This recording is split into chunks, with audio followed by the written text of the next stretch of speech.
El día que mi familia me pidió que firmara unos papeles, sin decirme qué estaba firmando. Siempre pensé que mi familia era normal. No especialmente cariñosa, pero tampoco cruel. Simplemente correcta, distante. De esas familias que funcionan mientras nadie haga demasiadas preguntas. Yo era el hijo que no daba problemas. El que aceptaba lo que había. El que firmaba donde le decían que firmara. Y durante años, eso fue suficiente. Hasta el día que me llamaron todos a la vez. El mensaje fue corto. Tenemos que hablar de algo importante. Es por el bien de todos. Nos reunimos en casa de mis padres un domingo por la tarde. Estaban mis hermanos, un tío, incluso un primo que apenas veía. Demasiada gente para una conversación normal. Lo noté nada más entrar. Nadie me miraba directamente a los ojos. Sonrisas tensas, silencios largos. Mi padre fue el que habló. Dijo que había asuntos familiares que debían resolverse cuanto antes. Que no era nada grave. Que solo eran trámites. Sacó una carpeta y la dejó sobre la mesa. Dentro había varios documentos. Solo necesitamos que firmes aquí, dijo. Es lo mejor para todos.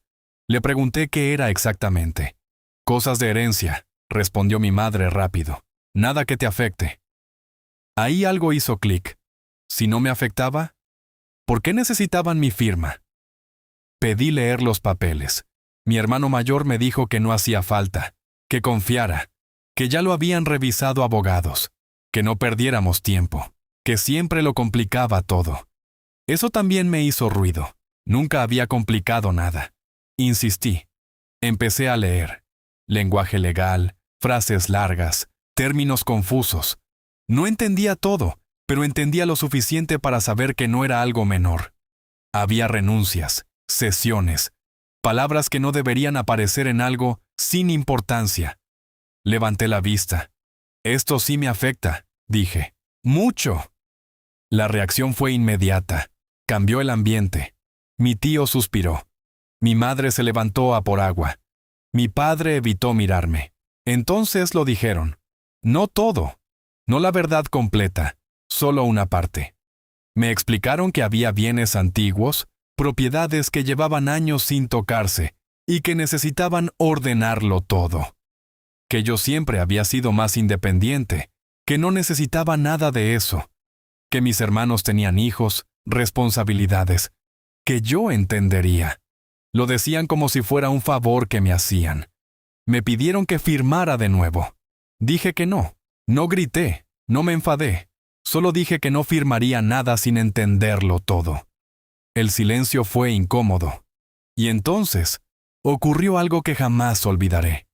Mi hermano pequeño, el que siempre parecía neutral, murmuró algo sin pensar que yo lo escucharía. No sabe nada, todavía. Me giré hacia él. ¿Nada de qué? Se quedó blanco. Nadie respondió. Ahí supe que aquella reunión no era para ordenar nada. Era para cerrarme una puerta antes de que supiera que existía. Me levanté y me fui sin firmar nada. No me siguieron. No me llamaron esa noche, ni al día siguiente. Durante semanas, nadie mencionó el tema. Eso fue lo que más miedo me dio. Porque cuando una familia guarda silencio, no es porque el problema haya desaparecido, es porque están buscando otra forma de resolverlo sin ti. Y la encontré por casualidad. Un día, ordenando cosas antiguas, apareció una carta que no estaba dirigida a mí, pero hablaba directamente de mí. Y lo que decía explicaba por qué nunca quisieron que leyera aquellos papeles. La carta estaba escondida dentro de un libro viejo, uno de esos que nadie abre nunca. Reconocí la letra de inmediato. Era de mi abuelo. Murió cuando yo era joven, pero siempre fue la única persona de la familia que me trató como si mis opiniones importaran. El sobre no tenía mi nombre, pero sí una frase escrita a mano que me heló la sangre. Si estás leyendo esto, significa que ya están intentando apartarte. Me senté, literalmente, porque supe, antes de seguir leyendo, que nada de lo que venía después iba a gustarme. Mi abuelo explicaba que durante años había invertido en silencio. No grandes fortunas visibles, No empresas llamativas, sino participaciones pequeñas, bien colocadas, negocios que crecían despacio, propiedades que nadie miraba 2 veces.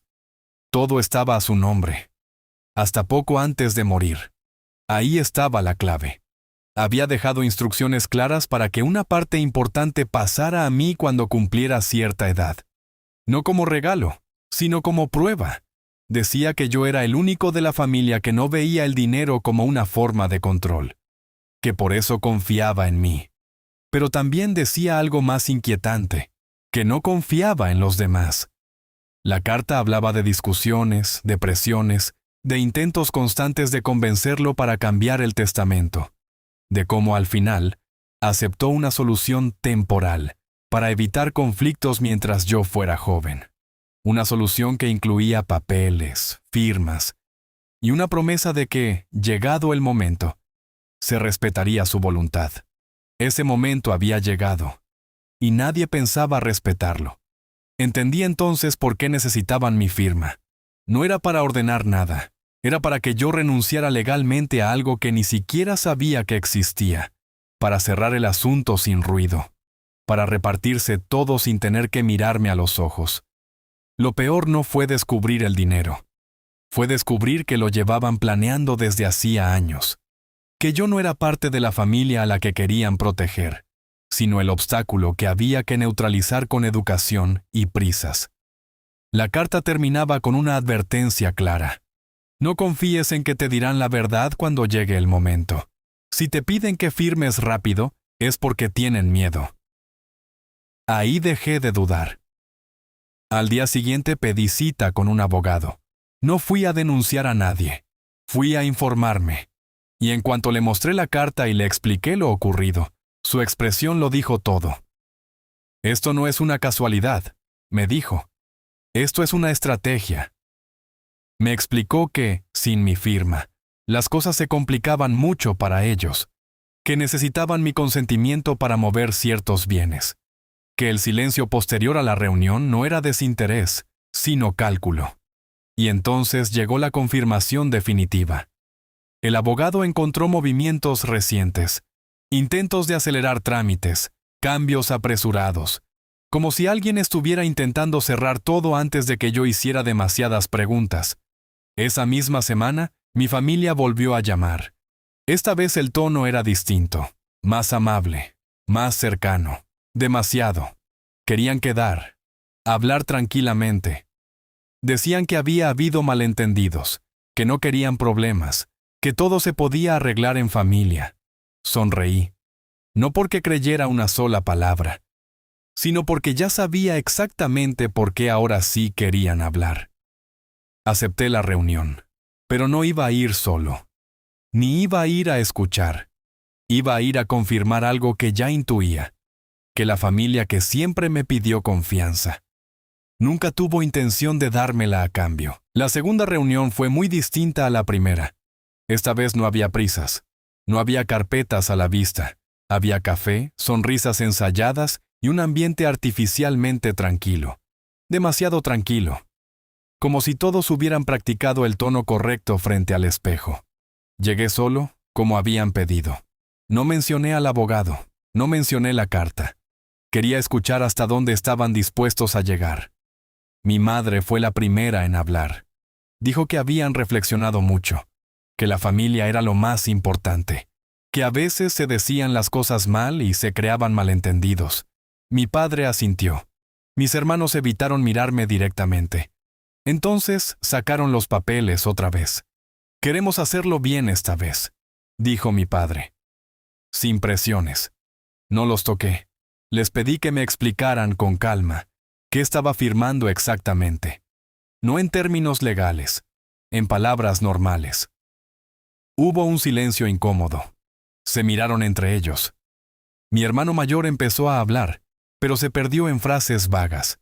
Dijo que eran ajustes, reorganización, cosas que no me afectarían en el día a día.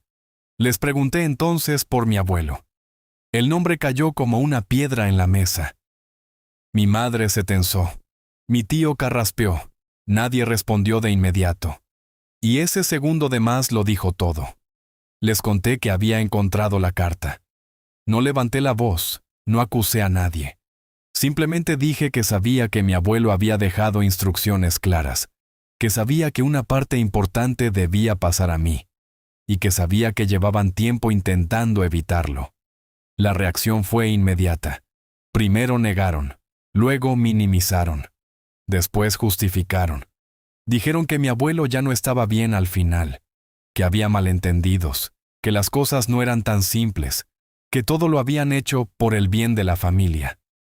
Esa frase volvió a aparecer, como si pudiera justificar cualquier cosa. Mi hermano pequeño, el mismo que había murmurado aquella frase la primera vez, explotó. «No es justo», dijo. «Tú siempre has ido a lo tuyo. No necesitas ese dinero».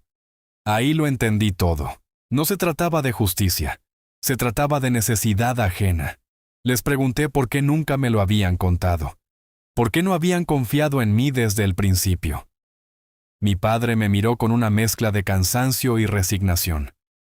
«Porque sabíamos que no aceptarías», dijo. «Y necesitábamos cerrar esto». Esa frase fue el final de cualquier duda.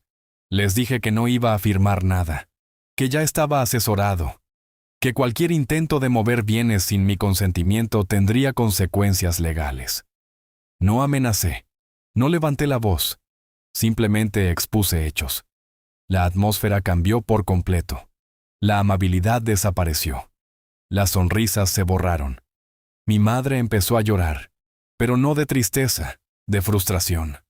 Mi tío se levantó y empezó a hablar de abogados, de pleitos largos, de lo feo que podía ponerse todo. Intentaban asustarme, presionarme, forzarme una última vez. No funcionó. Me levanté y les dije algo que llevaba años sin decir en voz alta. Siempre os pedí muy poco. Solo honestidad. Nadie respondió. Me fui sabiendo que, en ese momento, habían perdido el control de la historia. Ya no podían fingir que yo era el hijo dócil que firmaba sin leer. Ya no podían resolverlo en silencio. Esa misma noche recibí varios mensajes, algunos agresivos, otros suplicantes, todos inútiles. Ya no estaba negociando desde la ignorancia, estaba decidiendo desde la verdad. Días después, el abogado confirmó lo que ya sospechaba. Habían intentado acelerar trámites incluso después de mi negativa. Habían cometido errores graves, y eso jugaba a mi favor. El proceso legal avanzó. Lento, sí. Tenso, también. Pero con algo que antes no tenía. Claridad absoluta. Sabía que el final estaba cerca, y sabía que no iba a ser el que ellos habían planeado durante tantos años. El final no llegó con una gran discusión ni con una escena dramática. Llegó, como suelen llegar las verdades importantes, en forma de documentos oficiales y silencios prolongados. El proceso legal fue más rápido de lo que mi familia esperaba. Habían cometido demasiados errores intentando adelantarse, demasiadas prisas, demasiadas decisiones tomadas desde la certeza de que yo nunca haría preguntas. El testamento de mi abuelo era claro, más claro de lo que ellos habían querido admitir durante años. La carta que encontré no era solo una advertencia emocional, era una guía. Todo estaba pensado para proteger su voluntad, incluso si la familia intentaba torcerla. Y lo había hecho bien. Cuando se resolvió, no hubo reparto equitativo ni acuerdos por el bien de todos. Se respetó exactamente lo que él había decidido. Una parte importante pasó a mí. No solo bienes, sino control, responsabilidad, capacidad de decidir. Ahí fue cuando entendí la verdadera razón de todo. Nunca fue solo el dinero, fue el poder. Mi familia no temía que yo fuera rico, temía que yo fuera independiente, que no necesitara su aprobación, que no pudiera ser manipulado con culpa ni con silencios incómodos. Mi abuelo lo había visto venir años antes, por eso confió en mí. Las reacciones no tardaron en llegar. Algunos intentaron recomponer la relación, como si nada hubiera pasado. Invitaciones a comer. Mensajes largos hablando de familia y unión. Otros optaron por el silencio total. El tipo de silencio que no busca paz, sino distancia. Yo respondí poco, no por rencor, sino porque ya no había nada que explicar. La verdad había salido a la luz y con ella, las intenciones de cada uno. No rompí relaciones de forma dramática. Simplemente dejé de estar disponible para quienes solo me buscaban cuando convenía. Seguí con mi vida. Tomé decisiones. Organicé aquello que ahora estaba bajo mi responsabilidad, con la calma que nunca me habían permitido tener. A veces pienso en esa primera reunión, en la carpeta sobre la mesa, en la frase «firma aquí, es lo mejor para todos». Y ahora sé que no mentían del todo. Sí era lo mejor para todos, menos para mí. Pero ya no soy la persona que firma sin leer, ni la que confía sin preguntar. Aprendí que no todas las traiciones vienen acompañadas de gritos o discusiones. Algunas llegan con sonrisas, con cafés, con palabras bonitas, y son las más peligrosas. Mi abuelo tenía razón en una cosa que escribió al final de la carta, una frase que ahora entiendo mejor que nunca. Cuando alguien te pide confianza sin darte información, no te está pidiendo fe, te está pidiendo ventaja. Yo dejé de dársela. Y por primera vez, sentí que la herencia más valiosa no fue lo que recibí, sino lo que dejé de perder.